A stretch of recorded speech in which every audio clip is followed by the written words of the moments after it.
ఒక నక్కకు బాగా ఆకలేసింది. ఆకలితో అలమటించిపోతూ ఆహారం కోసం ఎదురు చూస్తూ ఉన్నప్పుడు ఒక ఎలుక ఒక చెట్టు త్వర ఉంటే ఆ త్వరలోకి వెళ్ళిపోయింది. అది చూసిన నక్క అమాంతంగా ఆ త్వరలోకి దూకేసింది. తీరా చూస్తే లోపల ఎన్ని ఎలకలో, కడుపు నిండా ఎలకలన్నిటినీ తినేసింది. కడుపు ఇంత అయిపోయింది. ఆ చెట్టు త్వరలోకి వెళ్తున్నప్పుడేమో ఇది కడుపు కాలుతుంది కాబట్టి లోపలికి పట్టేసింది. ఇప్పుడు కడుపు బాగా నిండిపోయేసరికి మెడ మాత్రమే బయటకు వస్తుంది, కానీ ఆ నక్క బయటికి మాత్రం రాలేకపోతుంది. ఇప్పుడు అది సమస్యలో ఇరుక్కుంది.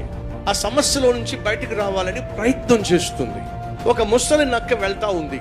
ఆ ముసలి నక్క వెళ్తా ఉంటే ఇరుక్కుపోయిన నక్క, తాతయ్య తాతయ్య నేను ఇరుక్కుపోయాను తాతయ్య, ఏదో ఒకటి చేసి తాతయ్య నన్ను బయటికి తీసుకురా తాతయ్య, ప్లీజ్ తాతయ్య అని అంటూ ఉంటే ఆ తాతయ్య అంటే ముసలి నక్క చూస్తూ చూస్తూ, మనవడా ఏం చేసినా నువ్వు బయటకు వచ్చే ఛాన్స్ లేదు మనవడా, నువ్వు ఏం చేసినా బయటికి వచ్చే ప్రసక్తి లేదు, మరి నన్ను ఏం చేయమంటావు? ఏమీ చెయ్యొద్దు అంట. సాయంత్రం వరకు ఓపిక పట్టమంట. సాయంత్రం అయ్యేసరికి నీకు సమాధానం వస్తుంది. మాట నమ్ము.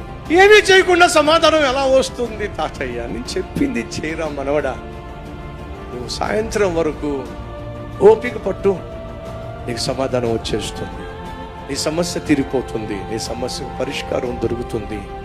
ఓపికతో అలాగే ప్రశాంతంగా ఉండు. సాయంత్రం అయ్యేసరికి ఏం జరుగుతుందో చూడు. సరే తాతయ్య నువ్వు చెప్పావుగా, సాయంత్రం వరకు ఓపికతో ఎదురు చూస్తా అని చెప్పి తలకాయ బయట పెట్టి అలా ఇలా చూస్తా ఉంది.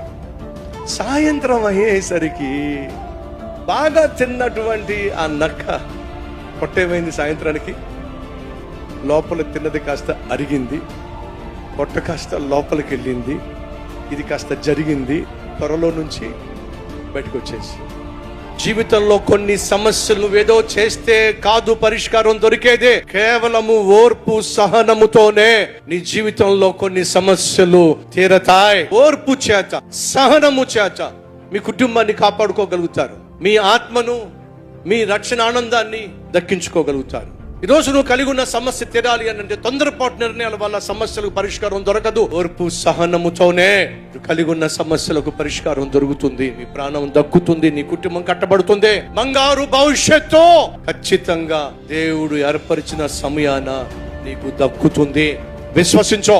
ఈ రీల్ లైక్ చేయండి, అనేక మందికి షేర్ చేయండి.